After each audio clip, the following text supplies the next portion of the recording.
여러분, 성경에 보면 많은 공동체들이 등장을 합니다. 그 중에서 대표적인 공동체를 꼽으라면 구약에서는 출애굽 공동체를 꼽을 수 있을 것이고, 신약에서는 초대교회 공동체를 꼽을 수가 있을 것입니다. 특별히 하나님께서는 두 공동체를 아주 많이 사랑하셨습니다. 왜냐하면 하나님께서는 두 공동체를 통해서 하나님 나라를 이 땅에 세우시기 원하셨기 때문이십니다. 먼저는 구약에서 출애굽 공동체를 통해서 가나안 땅에 하나님 나라를 세우기 원하셨습니다.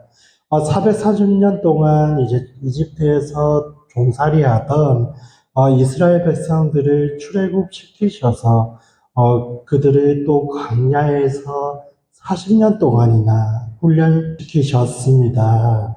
그래서 하나님께서는 그 공동체에게 작은 죄가 들어오거나 아주 작은 틈새를 통해서 악이 들어오는 것조차도 절대로 용납을 하지 않으셨습니다.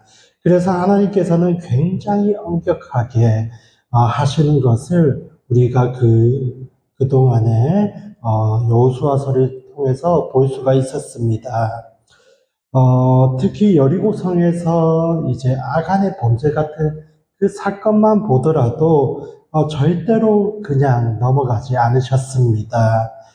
우리가 일반적으로 생각하는 하나님은 잘못했다고 저희가 시인을 하면 용서를 해주셔야 하는데 그게 우리가 아는 하나님이신데 그런데 아간의 경우는 하나님께서 그를 잡아다가 돌로 쳐서 죽여라 라고 하실 만큼 엄격하게 말씀하십니다.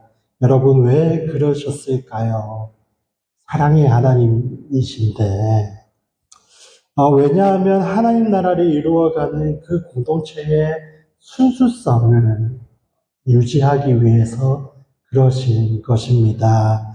그렇게 이 작은 죄를 용납하기 시작하면 그 틈새가 점점 벌어지기 시작하게 될 것이고 그러면 하나님 나라를 이루어갈 공동체가 금방 부패되고 쉽사리 무너져 내려 버리기 때문이다라는 것입니다.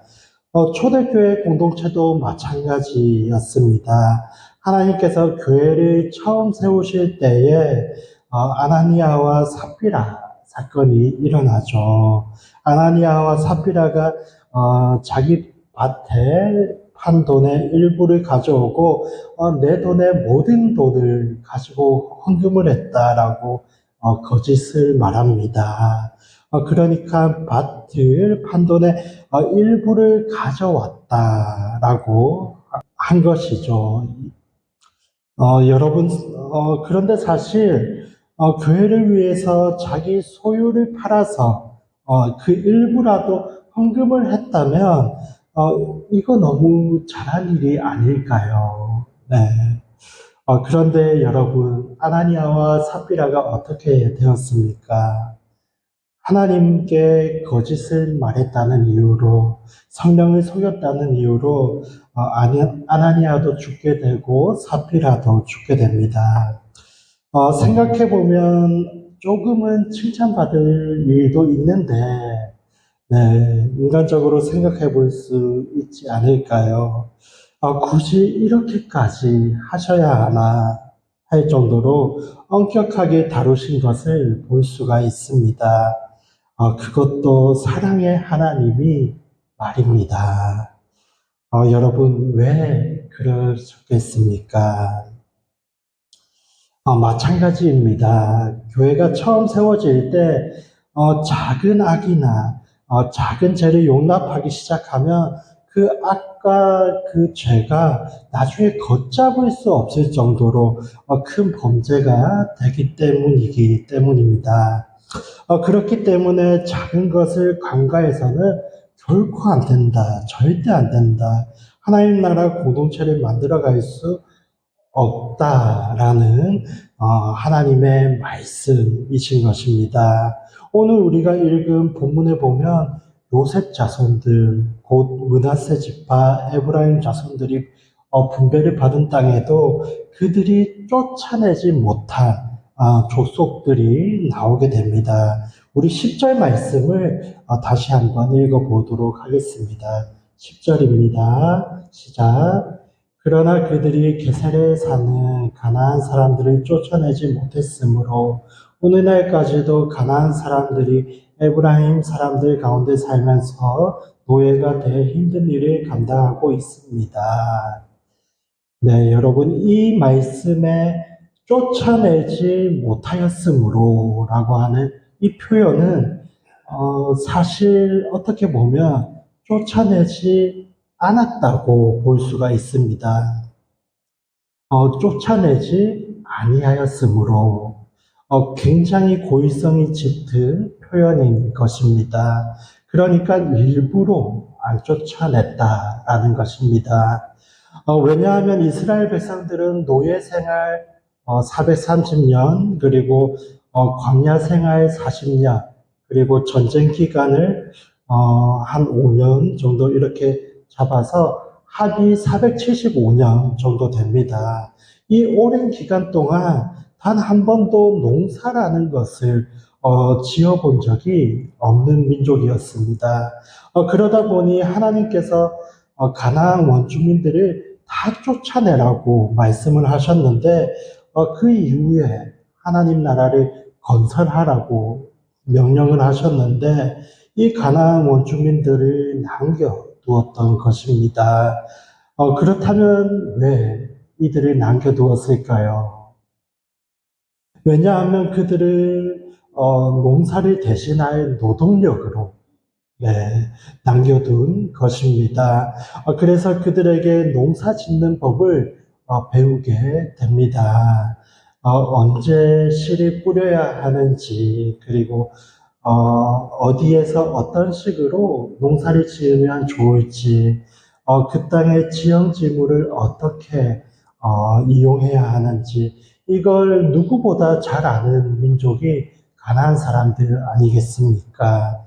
그러니까 가나안 원주민들을 통해서 알아가게 되고, 즉 가나안 원주민들을 종으로 이용하기 시작했다라는 것입니다. 분명 처음에는 가나안 족속들이 힘의 우위에서 눌리게 되니까 노동력을 제공해 주게 됩니다. 그런데 나중에 시간이 지나서 이제 보게 되면 그들이 이스라엘 자손들을 압제하는 시간이 다가오게 됩니다. 이후에 사사기에 가서 보면 그런 역사를 계속 반복적으로 보여주는 것을 저희가 보게 됩니다.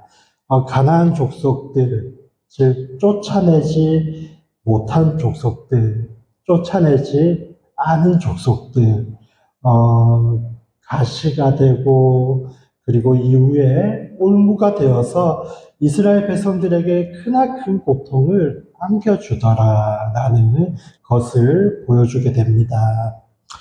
특별히 그들이 농사 짓는 법을 가르쳐 준다라는 명목으로 바알 신앙과 그리고 아세라 신앙을 이스라엘 백성들에게 전수를 해주게 됩니다.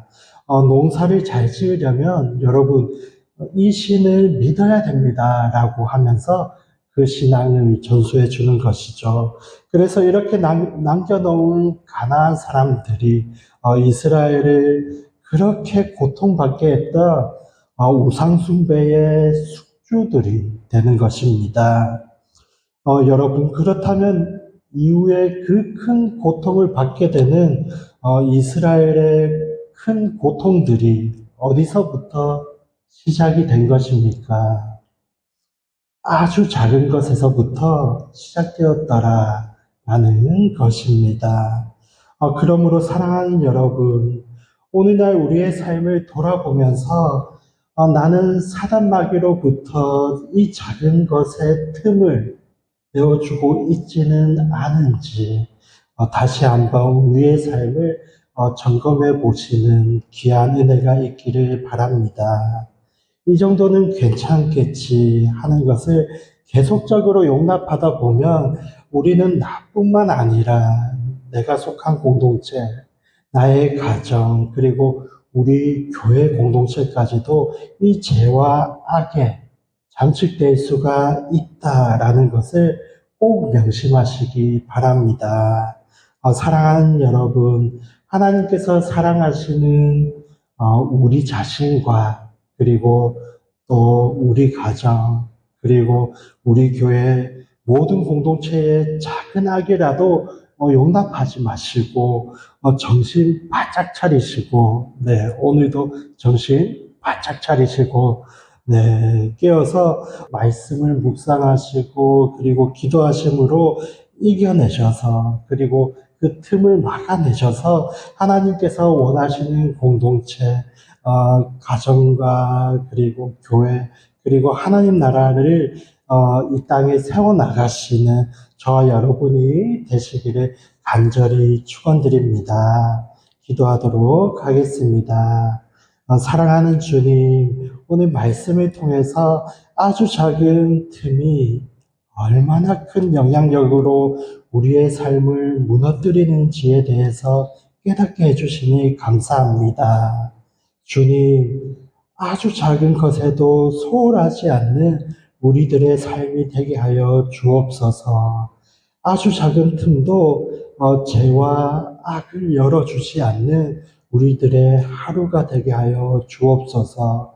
그로 인해서 하나님 나라를 이 땅에 이루어가는 우리 모든 새순교회 성도님들이 되게 하여 주시고, 그래서 우리가 몸담고 있는 모든 공동체 스스로를 비롯해서 가정과 교회, 직장, 그리고 나라들, 이 모든 곳에 하나님 나라가 임하는 축복을 허락하여 주옵소서.